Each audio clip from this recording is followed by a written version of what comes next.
Shorty.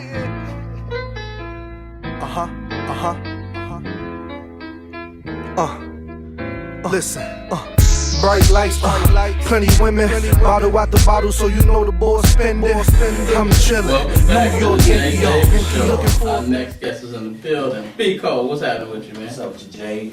Staff, everyone, B Rock, Sherelle, I ain't get my man name. Jay right. Hollins. Jay Hollins, what's up, bro? What's going on, your bro? man was just out there talking about you said he was bad, good on the vocals. Yeah, I do a little something. There it is, right there. I know Yeah. of you, brother. Yeah, I recorded you last time I was here.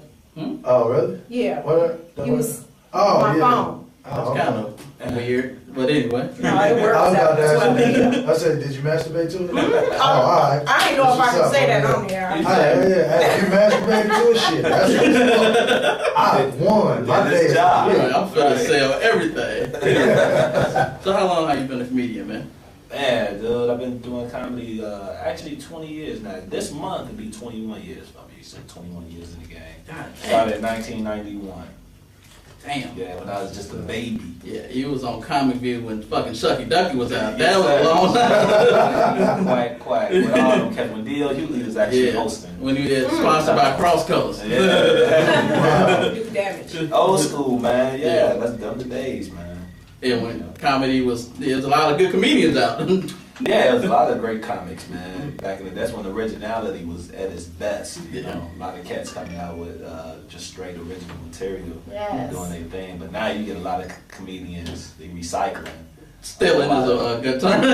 Yeah, I mean, I wouldn't even say or sampling, something like that. He said sampling. Yeah, like they using the music. Yeah, there's a lot of PDs in comedy. We were speaking on that. So I see ain't much different in the comedy game. Yeah. No, it's not. Everybody's stealing. It's everything. It's just like rap, man. You see the music just change from days what we was just talking about, you know, with B Rock got the Salt and Pepper shirt on there, old school. Like my days, Special Ed, Public Enemy, LL Cool J, Run DMC. You just seen the industry just change, music wise, everything. And it's the same with comedy as well, man. You know what I'm saying? Like comedy has changed as well, just as much. Whereas just comedians just rather, you know, speak on just stuff that's just real easy. Yeah. You know, it's easy to talk about sex and talk about just some simple stuff, man. But try to tell some jokes to make people think other than just laugh. You know? That's me. You know, I like to get in your head.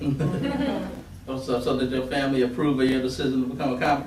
Man, you know what? I snuck off and did it, man. They didn't know I was doing comedy until I told them I was going to LA to do some TV, you know. Because after my first year doing comedy, you know, just within my first year doing comedy, they invited me to Los Angeles to do Comedy View. So once I did that, you know, that's when a lot of the family members found out I was doing comedy. Like, what? And then, you know, I was a shy dude in my family. You know, it was 8 of us.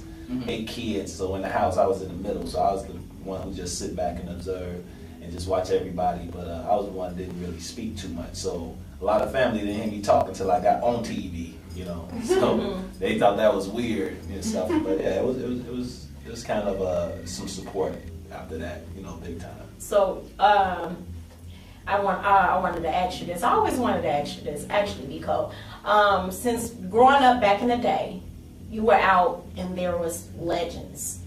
Who really, really, really inspired you? Oh wow, yeah, really inspired me. I tell this story all the time.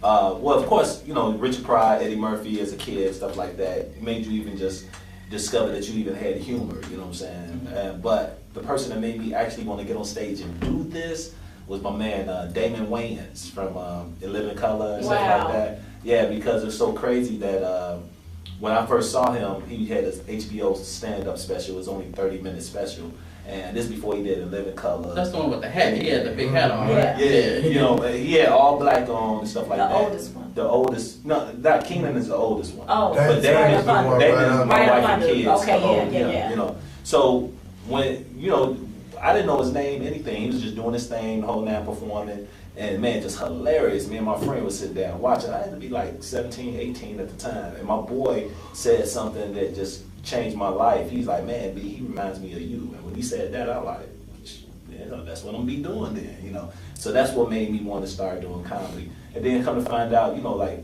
like I said, I've been a big fan of Damon's and stuff and all that. Then when I met him, he actually knew me from Comic View because he was watching Comic View in them days.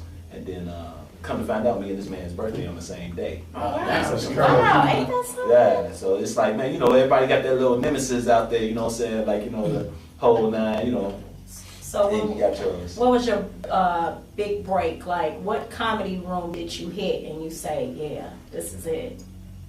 Comedy room. Comedy, yeah, because we had a lot back in the day. There's a lot of comedy rooms, Yeah. man. But you know what? I think I know when I first started, I was doing the South Shore Culture Center. They was doing something over there every Friday night, and man, I was just a repeat. I just repeat my going every Friday, just doing performances and stuff until they kicked me out of there. Said, dude, you gotta go somewhere else and do something. So they told me to get to the Cotton Club and go see Bernie Mac. I never heard of Bernie. I'm like, who's Bernie? Like, go see him and tell him you're coming. So when I went and did that, man, after doing comedy for probably like a few months, went to Bernie's show, got on stage at the Cotton Club, man, and bombed. Had my first. I thought that was like, I throw that bitch down. No. It's like when I was on stage, I was so scared because I hadn't touched no other stage in months, you know, and I was so comfortable in my habitat where I started at. You know, people was loving me, made a name there, but you know, I'm glad they did kick me out to go do other stuff, even though I bombed. And it wasn't even a boo. They didn't even boo me, man. It's just silence. That's the That's worst. the worst. You know what I'm saying? 'Cause Worst. It was like I was on stage, I was telling the joke, and then like I was talking so low, I was mumbling because I was nervous. I just heard a woman in the audience say, "What did he say?"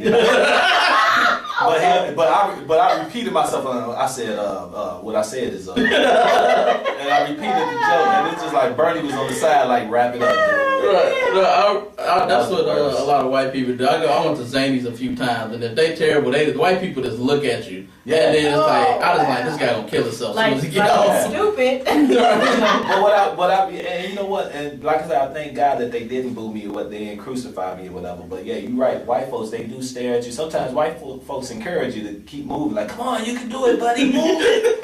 Get it. You can do it. Hang in there. You know what I'm saying? Black folk, man, you know, they don't give you no chance. Yeah. It's like, entertain me now. You remember that joke? You don't, you dead. You know, Oh, just, yes. you know, so yeah. Yes. That's funny. So, you're a producer as well. Tell us about the first film you did, I'm in Love with a Crackhead. Yes, man. My first film, it was I'm in Love with a Crackhead. You know, I just gathered up a lot of comedians, you know, who's doing real well now, doing their things, man. We all started together. So them cats like Dion Cole, Ray Lapowski, you know what I'm saying, even Lil Rel.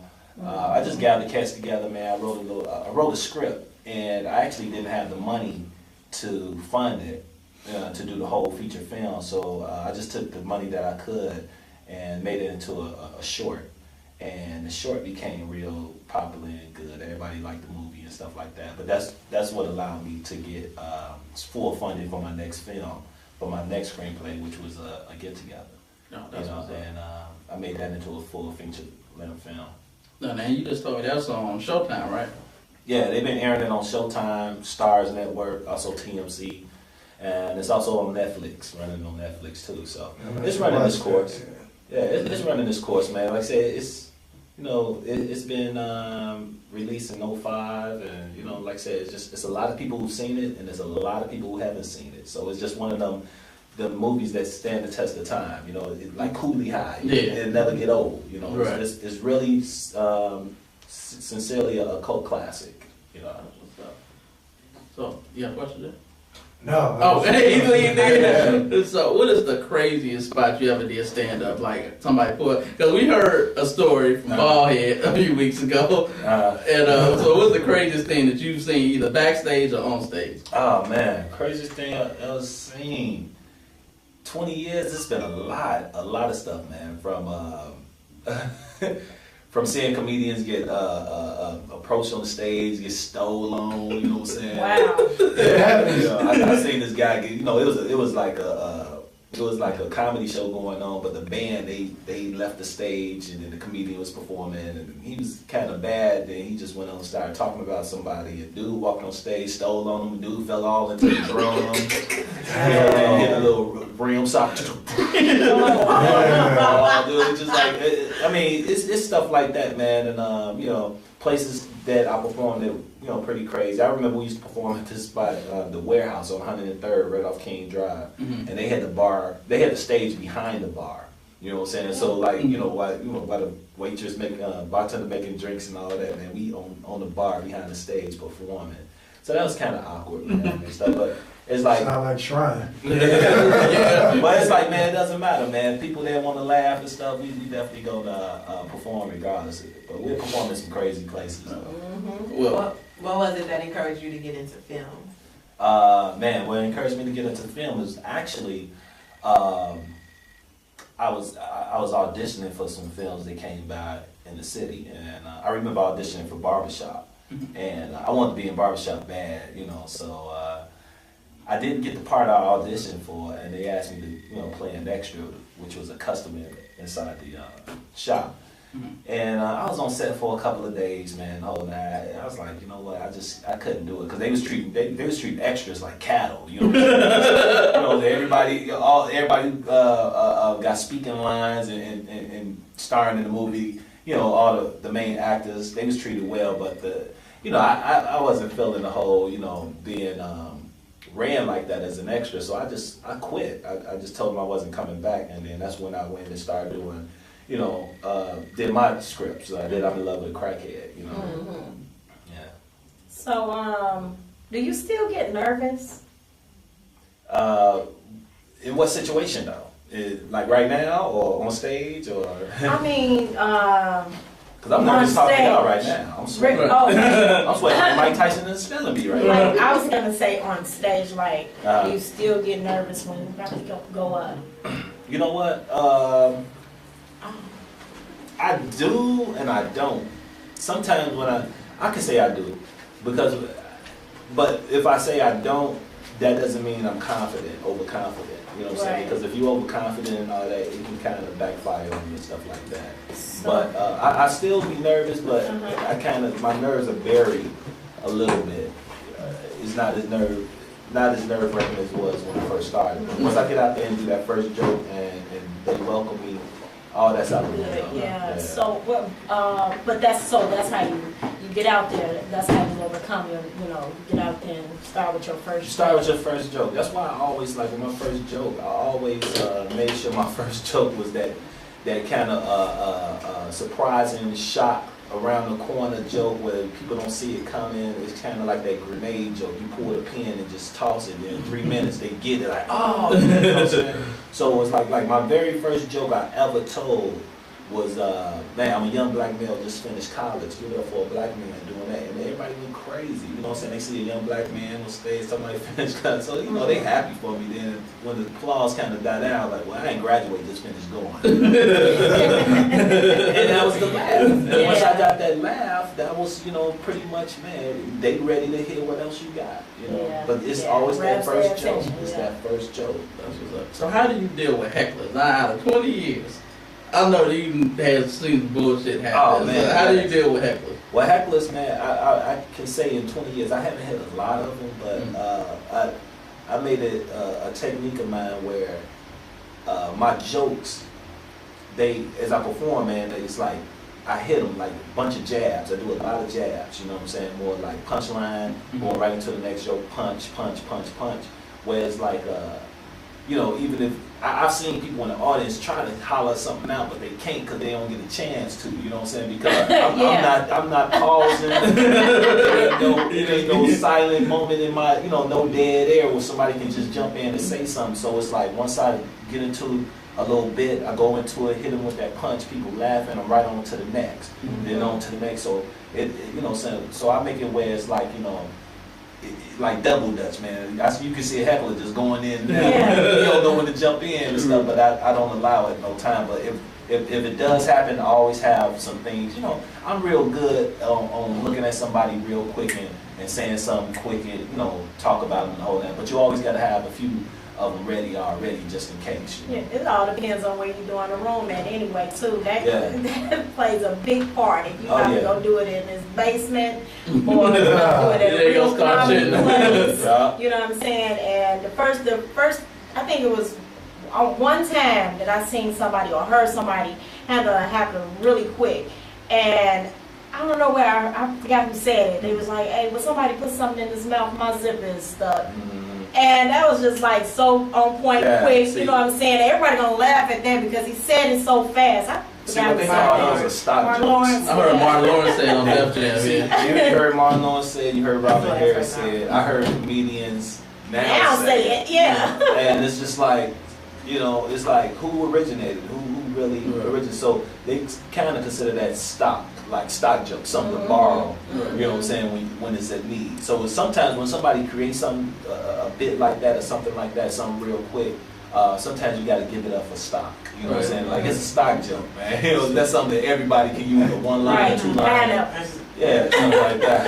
I know you probably don't even do this joke no more, but the first time that I saw you, and it was funny to me, because I was gangbanging at the time and I was selling drugs at the time. You was talking about the gangbangers in Chicago, how they'd be a hurricane, so they'd be on the side. And I saw that, I was like, and I didn't know who he was. I'm like, hell no, this dude funny as hell. Because we used to be on the corner, like we was on the corner. It rained, sleet, and snow. We was on the corner, no matter what it was. Like, who was that?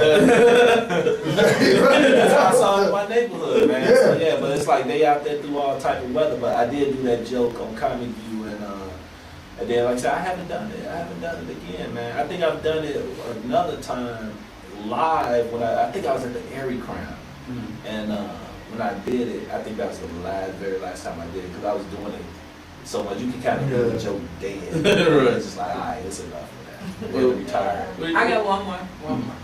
You have to put a number on it. I'm sorry.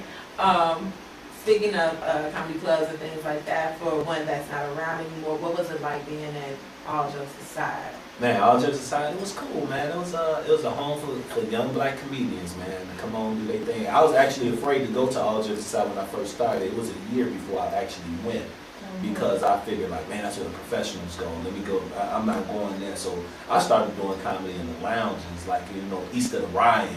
You know Oh what I'm saying? wow, you was in the middle I of it. was in the middle, like all them, like the apartment lounge, all them. And what I used to do, I used to just walk in and ask the owner who was at the bar if I could do some comedy for him. And they like, what? Like, yeah, we do some comedy, man. And they had stopped the people from stepping and turn the music off, and they like, man, this young man want to do comedy, and they gave me a shot, and I used to win them over.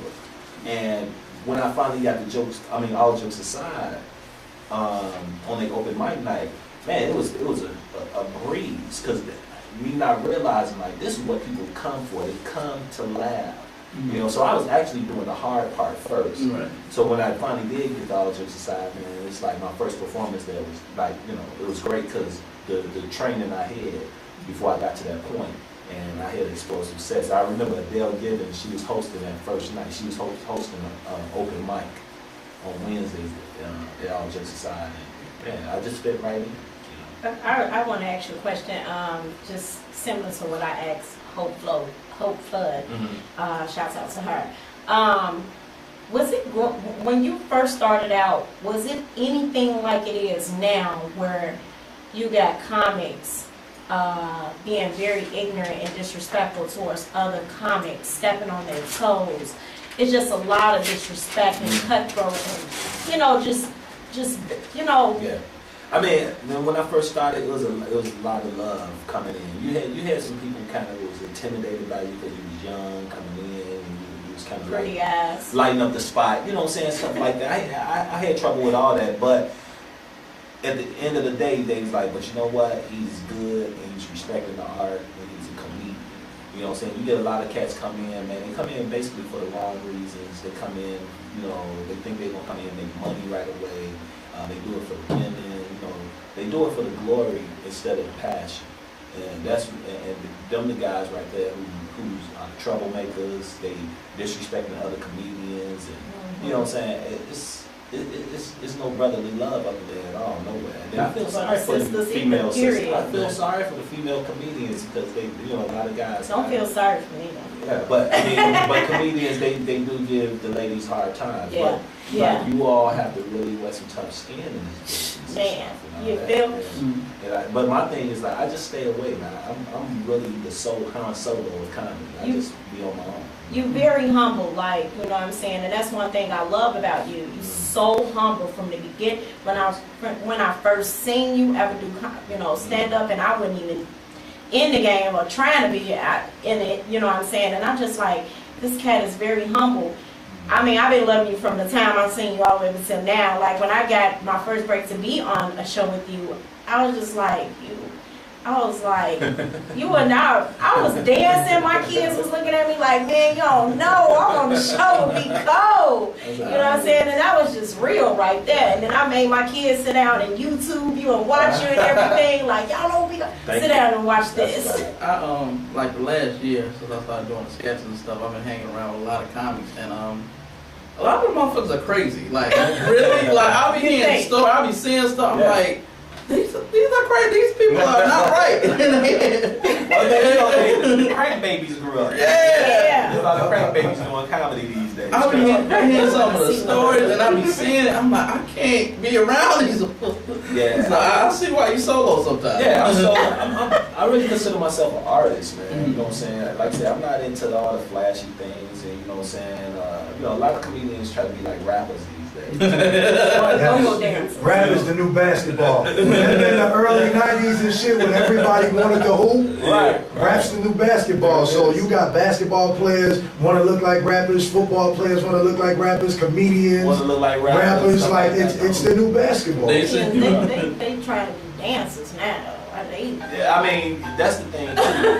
Well, to say, and this goes right along with me saying, like I'm starting a new comedy night. I got a comedy show going on at the place called the End Zone. It's 369 East 147, and that's Sibley Boulevard out there in Hardy. It's at the Bangers Pizza, but they got owned by Napoleon Harris, who used to play NFL.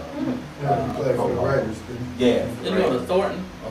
Yeah. You know me, I'm a football fanatic. Yeah, so he owns this establishment, so he allowed me to do comedy, and I told him, man, I come to do comedy, it got to be my way. So it started November 23rd on Friday, every Friday nights. It's called Welcome Back Comedy. And it's just about originality, no buffoonery, straight jokes. And like you said, you get a lot of comedians dancing the whole nine. I see comedians now, they first 5 minutes of their routine, they entertaining the crowd with dancing. You know what I'm saying? We just saw that. 2 weeks ago. And that's the thing, man. It's like I was at Jokes and Notes a while ago, and it's like the whole set of comedians went up about 10 in a row, man. They just up there dancing the whole set. Well, it's done. Everything's been dumbed down now. Like down. it was more talent. Like then, like I enjoyed watching comedy a lot more as a teenager, like in the early '90s, mid '90s. Because there was a certain level of brilliance to it. Just like there was a certain level of brilliance to music and creativity. Yeah. Then you had so much dichotomy and even with music, you had, like you mentioned, you was like LL Cool J, Public Enemy, NWA. Nobody was alike. Everybody was different, but everybody was dope.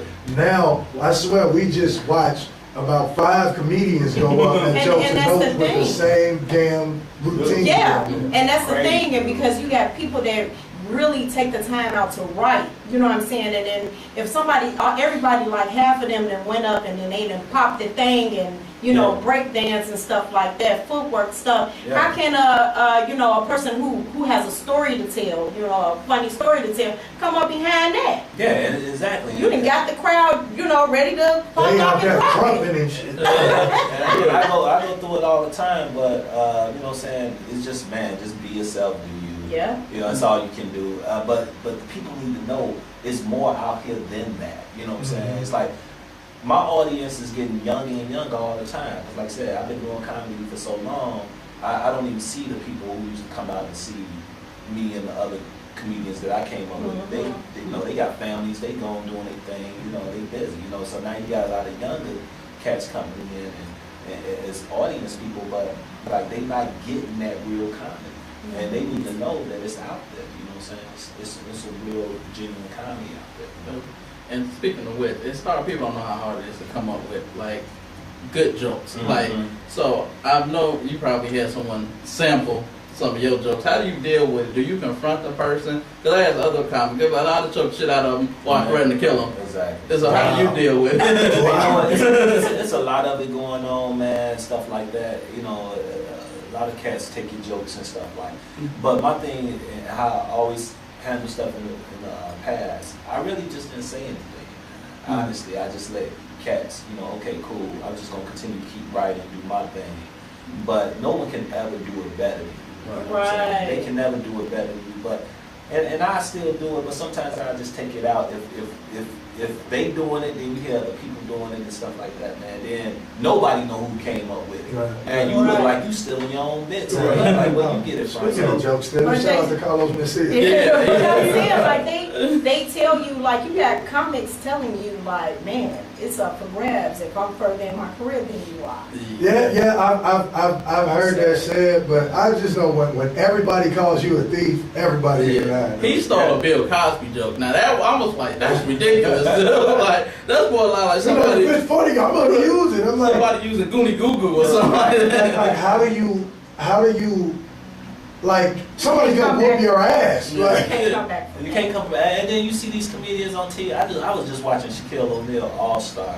Oh, I was The last disappointed. The one in Orlando. Orlando. the last one I That's saw with Jay wasn't that Farrell. funny. That's with Jay Farrell. With Jay Farrell. Yeah, I didn't. Which Jay Farrell, I felt that he didn't have to do that. He didn't No. need to be there. Yeah. No. Gary Owens, they made him to the host. What I don't like about white comedians, like I adore white comedians, but I love white comedians who don't try to win us over by what they know, the knowledge of black people Yeah. that they have. You know what I'm Right. saying? Where it's like doing Gary Owens' whole set, it was about, man, yeah, I watched, he did a whole thing on Lean On Me, then Yeah, all Color the Purple. all Color Purple, just to let us know, oh, he know this movie, he know, like, Right. dude, invite us into your world. Isn't you know what I'm it saying? white, Black people, Yeah. I don't know, but the thing is, but a lot of blacks don't know about white culture as much. Teach us, you know what I'm saying? That's one trip that white people can take to the hood and be safe when they come to a comedy show and see black comedians talk about the hood. You know what I'm saying? That's the safe trip. To the Because a hood. lot of them be teetering on the line to getting their asses whooped with those jokes. You know what I mean? Like, I've been in shows, I'm saying like, all right, he kind of teetering. He might not get out of here. I like Honest John. He had like Yeah. some like good That's material. my man. we just had Honest Sunday at the Chicago Comedy Jam. We doing somebody, Adrianus. We just had him, man.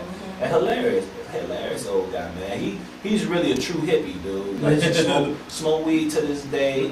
He was at Woodstock back in the day. He has no technology whatsoever, man. You gotta get in touch with him. You get an answering machine at his Right. house. You gotta But call when on he get the back off the phone. road, he's going to call you back. But yeah, it's none of that, man. And he lives so free. I'm like, man, sometimes I envy that dude. It's just like, man, He gonna live a long time. I was watching Funny Business and Deion Cole said that's the reason he don't smoke weed Right. no more fucking with Honest John. Because he got some LA weed and he got Deion like, he heard his heartbeat or something. That's funny. And that's Now. true. Deion don't smoke anymore. Like, Deion been smoking for years. Then by the time I started, he like, nah, I don't do that no more. I just started because of you. Right. Alright, Nico, we're gonna put you on a hot seat real quick. Alright, cool. Alright, I'm gonna ask you two things. I'm gonna say two things. You gotta pick one, Good. but you gotta be fast. I got to pick one. One or the other. I'm gonna say like two different things. You gotta pick one. or the Alright, other. cool. Alright, Bernie Mac or Robin Harris. Robin Harris. Kevin Hart, Cat Williams. Kevin Hart. Alright, dark skinned mama from Fresh Prince or the light skinned mama. Light skinned mama. Alright, Chris Tucker or Mike Epps. Chris Tucker. Red or purple Kool-Aid. Oh, red. Leon Rogers or Ray Lapowski. Oh man, I'm my boys, man. I gotta go with Leon Rogers. Alright, Eddie or Richard. Eddie. Hennessy or Ciroc. Ciroc. Jamie or Martin. Martin. Harold's Uncle Remus. Harold. That's what's up. Deion Cole, Corey Holtman. God, man. Deion Cole. Alright, Lil Rel or Ballhead. Lil Real. Red Fox and Flip Wilson. Red Fox. Chris Rock and Dave Chappelle. Chappelle. Congratulations. No You finished one got actually. I didn't want. Man, the hot seat. I don't like that. Why y'all like? What you gonna ask? You gonna ask some personal questions? But You have to have some security leave. Yeah. Some of them choices, man, I like you hear me. They tough. They tough because like Corey Holcomb and Deion Cole, them, Yeah. and Leon Rogers and Ray Cosby, them all my favorites. Man. Yeah. I like- so it's hard to pick. Whoever I can get to. You know. Come around. Alright, we're gonna play a game. I'm gonna apologize to you in advance for your partner choosing for you. Okay. But the black movie Well, goes. oh, wow. Postponed movie. Man, you can't say nothing about it. I don't know about it, brother. And Jay Hollins, he's been beasted. So I'm gonna say Okay. you and B-Rock on the same team. Okay. So I'm just read 5 or 6 quotes, and y'all just pick the right one. But B-Rock, what's the record so far? Y'all up like 2. We lost one. Y'all lost Now, do 1. we have to write it? Yeah, just write it down, and then I'm at going the to end. apologize in advance for slapping you in the face. Jesus Wait, Christ. y'all lost 2. When did we lose to? When I was here, we won. Down. That was the one that we, That's right. we lost.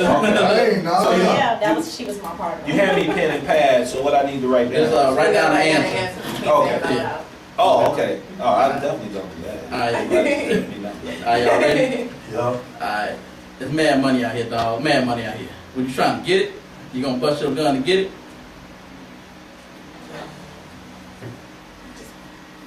I see B-Rock struggling out the corner of my eye. I think he did something. Y'all ready? Alright. Disturbing the peace, I got thrown out the window. What's that fucking charge for getting pushed out of a movie cop? Jaywalking? I don't know what that one That's an old one, 80s. is. Yeah. I don't watch movies in the 80s. I was outside. Alright. Come on, young blood, don't kill me, man. I got a motherfucking girlfriend, I got a wife on the side.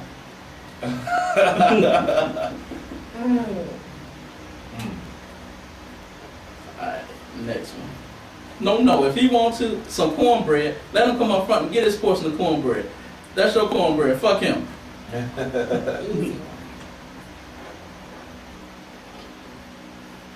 Alright.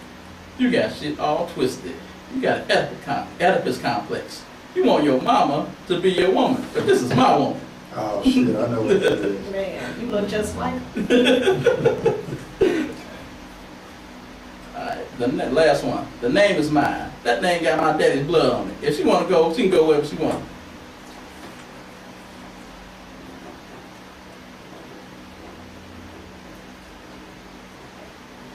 This might be a close one. No, I missed one because I didn't know what the fuck that was. Which one The was that? second one, I ain't never heard that shit.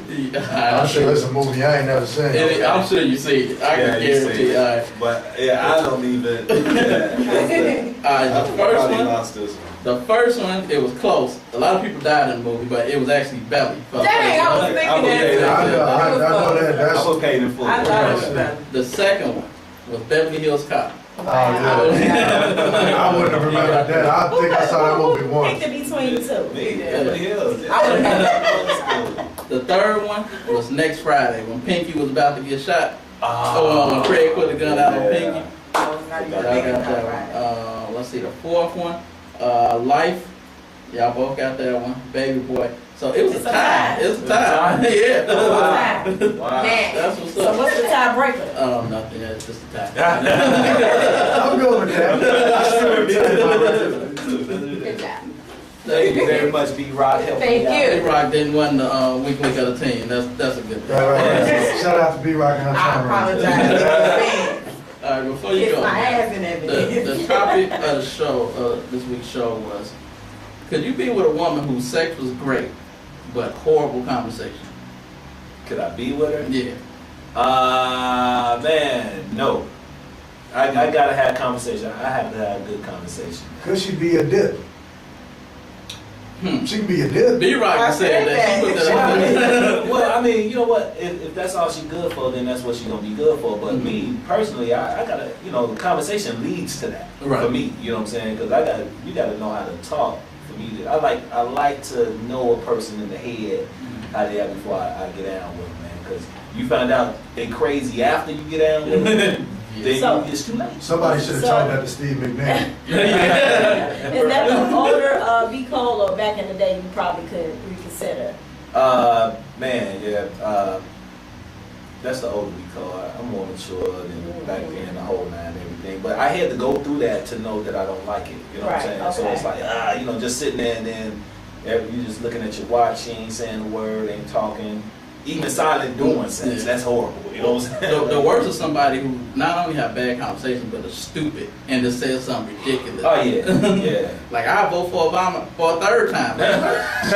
Hopefully they have Perfect example. Perfect example. I'm gonna give you a perfect example. And this is a popular girl that everybody knows. When I was living in Atlanta, she was at the crib because we had some mutual friends, and she was digging me in. And she said something like, there was something on the TV about like how people from Swatch was coming into Buckhead and partying, and she's like, them people ain't got no business coming down here anyway. And I look at her like, bitch, those people made you. They watched your show every day. Man, I cursed her the fuck out. Like, and that's what, like, I was like, I can't talk to you. It was like, damn. Shorty said, are y'all gonna, I said, I can't talk to her. I'm like, man, I'll push that bitch down a flight of stairs. Like, she's stupid. I'll tell y'all who it was off the air. Okay. I mean, going off of that, so your answer to the question is what? No, at this point, at 37 years old, absolutely not. I couldn't like, now at 22, 23, I would have gave it damn, because that was only about the physical Right. anyway. Yeah, because when you 37, 22, 23, you ready to jump out the bed and move on, go on to the next. But when Right. my age, 35 and up, You you're can't- trying to lay there and be chill and talking. Yeah. you know what I'm saying? You ain't really trying to run them streets no more. Right. So you got somebody in the house with you, man. You know, talk. do Yeah, something. everything's a rush when you in your 20s. It's Yeah. like, I don't know if you've seen the movie, the setup with Bruce Willis tells 50, he's like, you young guys, set them up, knock them down. So he said, when you get older, you take your time, Yeah. you savor things, you Yeah, want to it is. enjoy everything. Yeah, it So is. I'm at that stage. Yeah, because Yeah, me too. I had an older cat I messed around with, and we literally had conversation during sex. So how was your day today? And I'm like, yeah. this is something different for me, and That's I how you mess actually, them up right there. I actually stopped seeing them because I wasn't used to Yeah. nothing like that. Like, why this nigga talking? Right, I just was like, I know, Man. yeah, you make noise, but you really Have a answer me regular a conversation question. during sex, that Yeah. little girl mind. Yeah, so is your bank account a negative? And I'm like, what the? That was the translation for, you want some of this money? Right. I didn't know how to deal with it, but looking at it now, I just was like, it was It's too much great though. It was Yeah. great. I had to take you back to the country life, that city life. I mean, even doing so, you just ask the woman how she doing, like how her day was. Like, how was your day, baby? You know what I'm saying? They'd be like, did you eat? Did you have lunch? And, you know what I'm saying? They'd be like, whoa. Right. You know, that's a different experience right I'd there. be you know? scared of, oh no, he coming in a different, Right. that ain't in the book. Wait, that's not in the she Steve Harvey like, book. I can't do that. I'd kill a bitch for looking at it. Oh, one last thing. Now, everyone knows, yo, I'm in love with the Crackhead Show. Famous show, still hilarious to this day. Now, I want everybody, including you, to say, what was you in love with? It could be anything. I was in love with the blank. Okay, Jay Hans, you was in love with An evil woman. a P-Rod. A bitch ass nigga. Oh, she took meds. Trill. You was in love with the. Now or then? Damn it, you was in love with the. It don't matter. It's anytime In life. in life. And money. You was in love. You not in love with money anymore. I'm, No woman ever falls out of love. oh, you Never. see, okay, a gay guy. Oh, did he know he was gay? No, not at the time. I don't know. That made it worse. So you had the wrong, he like boy cooter, you had the wrong kind of cooter, he didn't like that. Okay. I think he just went and, yeah. Let's go Yeah. somewhere else. That felt like that one fucked with her ego. She like, damn, my ego ain't been right.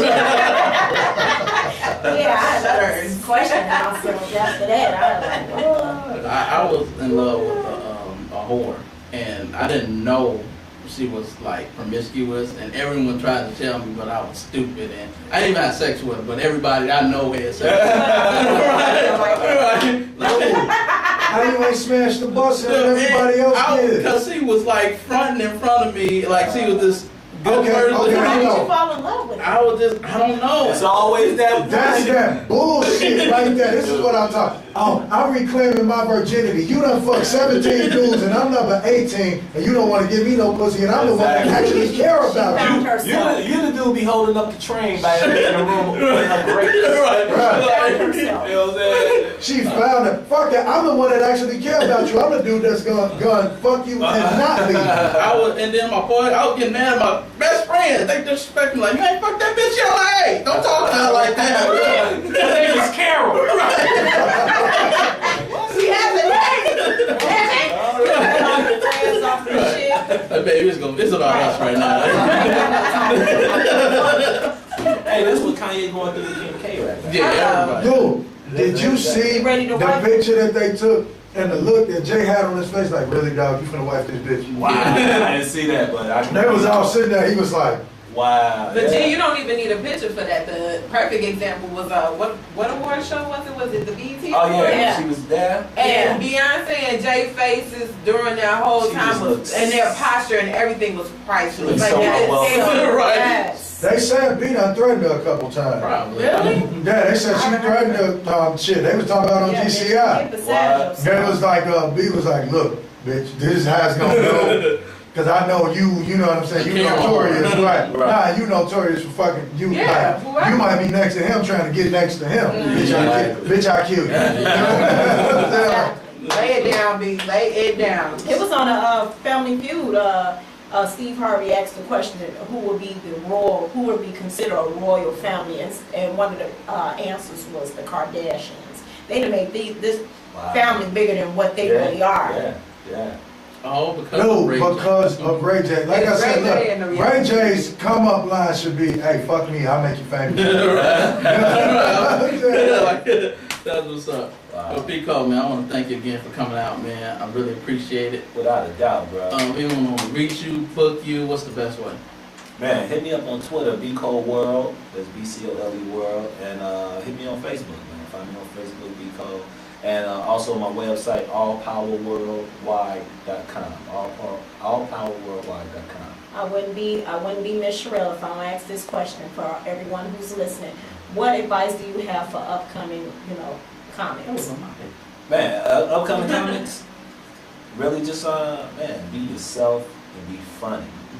And care about it.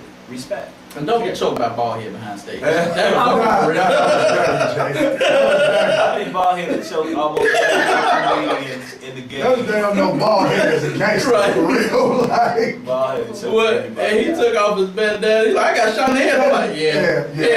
Yeah, that's a bullet scar. Yeah. So, But man, just do it for the passion, man. Just not, don't worry about anything else. Everything else gonna follow behind that. Money, cars, women, stuff like that. But just stay true to the game. That's all. That's what's up. That's what's up. So we're gonna take a real quick break, and everybody stay tuned for more of the Big Baby Show.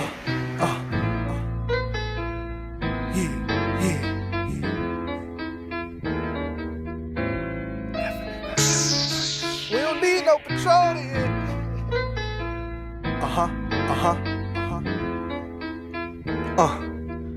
Listen.